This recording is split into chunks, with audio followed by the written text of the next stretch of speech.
আমাদের আজানের প্রথম শব্দ কি? আল্লাহু আকবার।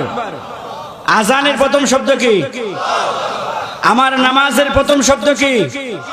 একটু জোরে বলেন। আমার জীবনের শেষ নামাজ জানাজার নামাজের প্রথম শব্দ কি? তাহলে বোঝা গেল আমি যেদিন দুনিয়াতে আসছি সর্বপ্রথম আমার কানে যে আজানের আওয়াজ, অর্থাৎ সন্তান যখন দুনিয়াতে আসে সর্বপ্রথম ডান কানে আজান, বাম কানে ইকামতের শব্দ বলতে হয়। তাহলে যেদিন দুনিয়াতে আসলাম সেদিনও আমার কানে আল্লাহু আকবারের আওয়াজ। যেদিন আমি দুনিয়া থেকে চলে যাব আমার লাশ সামনে নিয়ে ইমাম সাহেব বলবে আল্লাহু আকবার। কথা বলেন ঠিক না বেঠিক? আরো জোরে বলতে হবে ঠিক না বেঠিক? আমি আপনাদের সামনে অল্প সময় হুজুরে বসায় রেখে অল্প সময় দুই একটা কথা বলবো, শুনতে রাজি আছি তো ইনশাআল্লাহ? কোরআনে কারীমের সর্বপ্রথম সূরার নাম কি? সকলে বলেন নাম কি? আমি 80% কথা বলবো, 20% কথা আপনাদের বলতে হবে। রাজি আছেন তো ইনশাআল্লাহ? এই সূরাতুল ফাতিহা থেকে ছোট্ট একটা আয়াত আমি তেলাওয়াত করছি। আমি যদি আপনাদেরকে এখানে প্রশ্ন করি আলহামদুলিল্লাহ সূরা কে জানেন না? সবাই জানি আলহামদুলিল্লাহ সূরা। কথা বলেন ঠিক কিনা? এই আলহামদুলিল্লাহ সূরার ভিতরে আয়াত সংখ্যা কয়টা? 7টা। জোরে বলেন কয়টা? আল্লাহ তাআলা জাহান্নাম বানাইছে কয়টা? তে সাথে সাথে মিল আছে। তার মানে কোন বান্দা বান্দি যদি সূরা ফাতিহা সকাল বিকাল তেলাওয়াত করে, নামাজে তেলাওয়াত করে, দোকানে বসে তেলাওয়াত করে, গাড়িতে বসে তেলাওয়াত করে, আল্লাহ তাআলা বলেন ওই বান্দাকে আল্লাহ তাআলা জাহান্নামের আগুনে কোনোদিন পোড়াবেন না। একটু জোরে বলেন না সুবহানাল্লাহ। এই সূরা ফাতিহা থেকে একটা আয়াত তেলাওয়াত করেছি। আয়াতটা হচ্ছে ইহদিনাস সিরাতাল মুস্তাকিম। আয় আল্লাহ তুমি আমাদেরকে সরল সঠিক পথ দেখাও। এই দোয়াটা আল্লাহর কাছে আমরা দৈনিক কয়বার পড়ি একটু হিসাব করি। যে একটা বান্দা বান্দি নামাজ পড়ে ফজর থেকে নিয়ে এশা পর্যন্ত অনেক লম্বা সময়, এই সময়ের ভিতরে 5 ওয়াক্ত নামাজের ভিতরে সূরা ফাতিহা পড়তে হয় 32 বার। কয়বার? ভালো করে হিসাব করবেন। কয়বার? 17 রাকাত ফরজ, 12 রাকাত সুন্নত। 17 আর 12 কত? 29। বেতরের নামাজ 3 রাকাত, এই হলো 32। এই 32 বার আমরা সূরাতুল ফাতিহা তেলাওয়াত করি। এখন প্রশ্ন আসতে পারে যে হুজুর ইমামের পিছনে যখন পড়ি তখন তো আমরা সূরা ফাতিহা পড়ি না। কথা বলেন ঠিক কিনা? ইজা কাব্বারা ফাকাব্বিরু, ইজা ফারকা ফারকাউ, ইজা রাকা ফারকাউ। ইমাম যখন তাকবীর বলে আমরাও তাকবীর বলি, ইমাম যখন রুকুতে যায় আমরাও রুকুতে যাই। ইমামের কেরাত মুক্তাদির কেরাত, ইমামের কেরাত মুক্তাদির কেরাত। কথা বলেন ঠিক কিনা? তাহলে 32 বার আমরা আল্লাহর কাছে দোয়া করি, আয় আল্লাহ তুমি আমাদেরকে হেদায়েত দাও। দোয়া করি কার কাছে? 32 বার। দৈনিক কয়বার? এখন হেদায়েত কাকে বলে এইটা একটু বুঝেন। আমরা দুনিয়াতে যেটাকে বলি হেদায়েত, আখিরাতে এটা হলো নাজাত।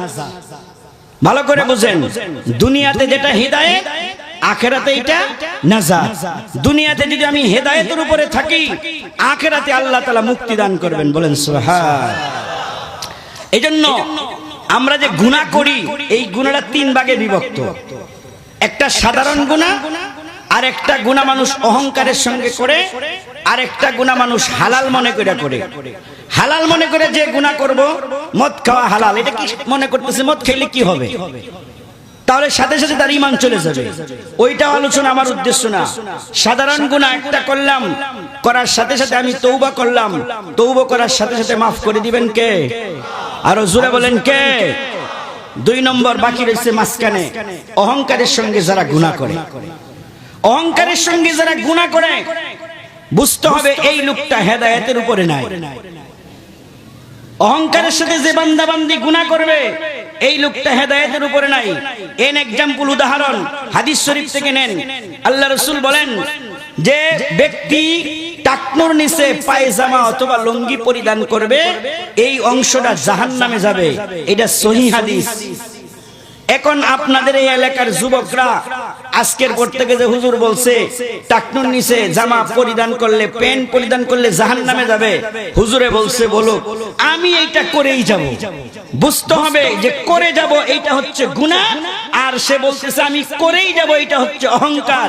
এই অহংকারের সঙ্গে যে গুনাহ করে বুঝতে হবে এই লোকটা হেদায়েতের উপরে না। এরকম গুনাহ করনেওয়ালা আমাদের দেশে আছে না নাই? অনেক গুনাহগার আছে অহংকারের সঙ্গে গুনাহ করে, বুঝতে হবে অহংকারের সঙ্গে গুনাহ করলে হেদায়েতের উপরে নাই। নাম্বার 2, ভালো করে মনে রাখবেন, নাম্বার 2, হক আসার পরে যে বাতিল ছাড়তে পারলো না, হক আসার পরে যে ব্যক্তি বাতিল ছাড়তে পারলো না, বুঝতে হবে ওই লোকটা হেদায়েতের উপরে নাই। উদাহরণ দিলে বুঝবেন, আগে একটা কাজ আমরা করতাম, এখন উলামায়ে কেরামদের কাছে আমরা শুনছি এইটা করা যাবে না, এখন এটা সহিহ হাদিসের ভিতরে আছে, আগে যেটা এটা বাতিল ছিল, এখন আপনি মনে করতেছেন আমার বাপ দাদা করে আসছে আমি করব। এই যে আপনার কথাটা হইল বাপ দাদা করে আসছে আমি করব, এইরকম যখন টেন্ডেন্সি আপনার অন্তরের ভিতরে থাকবে, আল্লাহ রাসূল সাল্লাল্লাহু আলাইহি ওয়াসাল্লাম বলেন এই লোকের কপালে হেদায়েত নাই। 3 নম্বর সংক্ষেপে শেষ করে দিতেছি, যুগের হক্কানি উলামায়ে কেরামের বিরোধিতা যারা করবে তারা হেদায়েতের উপরে নাই। কেন নাই? আল্লাহ তাআলা কোরআনে বলছেন, কুল হাল ইয়াস্তাবিল্লাযীনা ইয়ালামুনা ওয়াল্লাযীনা লা ইয়ালামুন, যারা জানে আর যারা জানে না কখনো সমান হতে।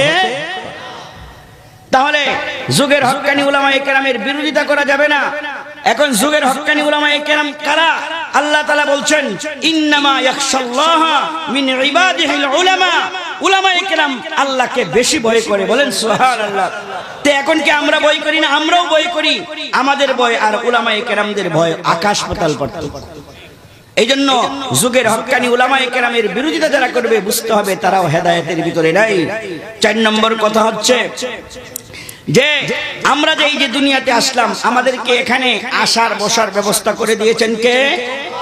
আল্লাহ তাআলা। এতে কারো কোনো সন্দেহ আছে? জোরে বলেন, কারো কোনো সন্দেহ আছে? নাই, সন্দেহ নাই। তাহলে এক লোক আপনাদের এলাকায় ওয়াজ শুনছে, আজকে ওয়াজ শোনার পরে চিন্তা করছে, এক মহিলা মা ওয়াজ শুনছে, শুনে চিন্তা করলো আমি এখন এই পর্দা করব। এখন পর্দা করা শুরু করছে, হঠাৎ তার মনের ভিতরে আসলো, আরে আগে দেবরের সামনে যাইতাম, এখন পর্দা করি, এখন তো দেবরের সামনে যাইতাম না। এখন যদি দেবরের সামনে না যাই মানুষ কি বলবে?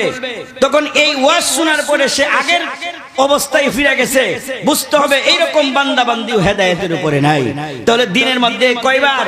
32 বার আল্লাহর কাছে বলি, ইহদিনাস সিরাতাল মুস্তাকিম, আয় আল্লাহ তুমি আমাকে সহজ সরল সঠিক পথ আমাদেরকে দেখাও। তাহলে আমরা পাইতেছি না, বুঝতে হবে আমার মূলে সমস্যা। এই মূল সমাধান করার জন্য যাইতে হবে পৃথিবীর সবচেয়ে বড় কিতাব এই কোরআনের কাছে। কথা বলেন ঠিক কিনা? এই হেদায়েত পাইতে হলে, হেদায়েত এই যে আমি যে কথাগুলো বললাম এইগুলোর থেকে পরিত্রাণ পাওয়ার একমাত্র বিষয় হচ্ছে কোরআন। একমাত্র বিষয় কি? কোরআন। আল্লাহ তাআলা রাসূলকে যখন মদিনায় ছিলেন, ততদিন মক্কায় ছিলেন, ততদিন আল্লাহ তাআলা রাষ্ট্রীয়ভাবে ইসলাম কার্যক্রম করার জন্য আল্লাহ তাআলা আদেশ করেন নাই। যেই রাসূল মক্কা ছেড়ে মদিনায় চলে গেলেন, যারা ক্ষমতাশীল আছেন, মেম্বার থেকে শুরু করে চেয়ারম্যান, উপরস্থ যারা আছেন, তারা ভালো করে রাসূলের রাজনৈতিক জীবনটা দেখেন। রাসূল যখন মদিনায় গেলেন, রাষ্ট্রীয় ক্ষমতায় অধিষ্ঠিত হলেন, রাসূল এখন মদিনার প্রেসিডেন্ট। কথা বলেন ঠিক কিনা? আল্লাহ তাআলা আয়াত নাযিল করলেন, ততদিন পর্যন্ত এই আয়াত নাযিল করলেন না। আল্লাহ তাআলা বলে দিলেন, আল্লাযীনা ইম্মাক্কান্নাহুম ফিল আরদি আকামাস সালাহ ওয়া আতাউজ যাকাহ ওয়া আমারু বিল মারুফ ওয়ান নাহী আনিল মুনকার। ও নবী, আমি আপনাকে ক্ষমতা দিয়েছি, ক্ষমতা পাওয়ার পরে রাষ্ট্রীয়ভাবে আপনি 4টা কাজ করবেন। 1 নম্বর আকামাস সালাহ, নামাজ প্রতিষ্ঠা করবেন। 2 নম্বর আতাউজ যাকাহ, যাকাত দিবেন। 3 নম্বর আমারু বিল মারুফ, সৎ কাজের আদেশ করবেন। ওয়ান নাহী আনিল মুনকার, 4 নম্বর আপনি অসৎ কাজের নিষেধ দিবেন, নিষেধ করবেন। এইটা রাসূল কখন পাইছেন আদেশ? যখন রাসূল ক্ষমতা পাইছেন। আমারও যখন ক্ষমতা আসবে, ওয়ার্ডের ক্ষমতা আসলো, চেয়ারম্যানই ক্ষমতা আসলো, ইউনিয়নের ক্ষমতা আসলো, আমার এমপিগিরির ক্ষমতা আসলো, প্রধানমন্ত্রীর ক্ষমতা আসলো, আমার এই 4 কাজ, এই কাজের দায়িত্ব দিয়েছেন কে? জোরে বলেন কে? আল্লাহ তাআলা দায়িত্ব দিয়েছেন। আমি যদি এই টেন্ডেন্সি নিয়ে, এই দায়িত্ব নিয়ে এই কাজ করতে পারি, এই কাজের ভিতরে বরকত দিবেন কে? আল্লাহ তাআলা। এই কাজগুলা আমি যে বললাম হেদায়েত পাওয়ার মাধ্যম, এই কোরআনের এই আয়াতের উপর যদি আমরা ক্ষমতাসীন যারা আছি, এখন বলেন হুজুর তারা ক্ষমতাশীল, আমরা তো ক্ষমতাশীল না, আমি আমার পরিবারের প্রধান। কথা বলেন ঠিক কিনা? জোরে বলতে হবে ঠিক কিনা? এই পরিবারের ভিতরে এই 4 কাজ চালু করেন, তাহলে হেদায়েত পেয়ে যাবেন। আর দুনিয়াতে যদি আমি হেদায়েত পেয়ে যাই, আখিরাতে আল্লাহ তাআলা আমাকে মুক্তি দিয়ে দিবেন। আল্লাহ তাআলা যেন এই অল্প কথাগুলির উপর আমাদের সকলকে, আমি গুনাহগার সহ আমাদের সকলকে আমল করার তৌফিক দান করেন, বলেন আমিন। ওয়া আখিরি দাওয়ানা আলহামদুলিল্লাহি রাব্বিল আলামিন। আসসালামু আলাইকুম ওয়া রাহমাতুল্লাহ।